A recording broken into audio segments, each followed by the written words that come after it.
त्रिशला कबीला सदैव शांति प्रिय ही रहा था, किंतु जब से इस कबीले की मुखिया श्याम बरनी मैत्रेयी बनी, तब से वो शांति प्रियता को भुला चुके थे। श्याम बरनी मैत्रेयी बचपन से ही बलिदानम की कुप्रथा का अंत करना चाहती थी। वो किशोरावस्था से ही युद्ध कौशल में दक्ष थी, रणनीति में चतुर थी और उसने वहाँ के मुखिया निशव को भयंकर मृत्यु देकर ये पद हासिल कर लिया। और जैसे वो इस पद पर बैठी, तत्काल प्रभाव से उसने बलिदानम की कुप्रथा का अंत किया और स्वयं को पृथ्वी साम्राज्य से अलग भी कर लिया। कई सैनिक भी पृथ्वी साम्राज्य के मार दिए गए। अब उसने बिना परिणाम के पृथ्वी की सेना को ललकारा था, और ऐसा तभी होता है जब अन्याय एक सीमा से बढ़ जाता है।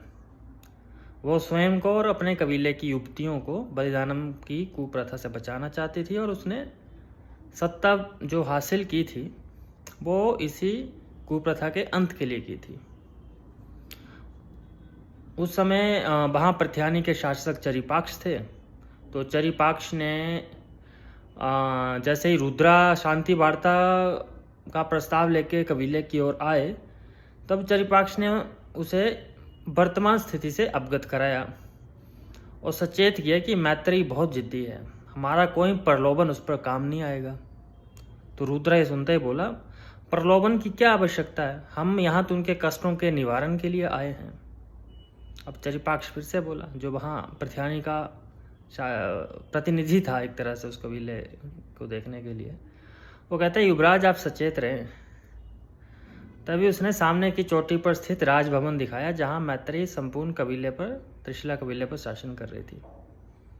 अब रुद्रा ने जैसे ही देखा तो एकाएक उस स्थान से एक खिंचाव महसूस किया। रात्रि को सब चले गए, तो सबके जाने के पश्चात भी वो उसी भवन की ओर देखता रहा। उसका चित्त उसको मन को आनंद से भरने लगा।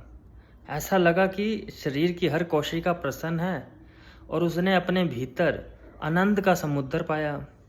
परंतु वो ये प्रसन्नता और ये आनंद के समुद्र का भाव उसमें भीतर क्यों जागृत हो रहा था, ये उस बात उसे अनभिज्ञ ही था वो स्वयं भी। फिर अगले दिन उन्होंने क्या किया कि एक दूत को भेज दिया अपना त्रिशला राजभवन में, जो वार्ता का संदेश लेकर उस कबीले में पहुंच गया।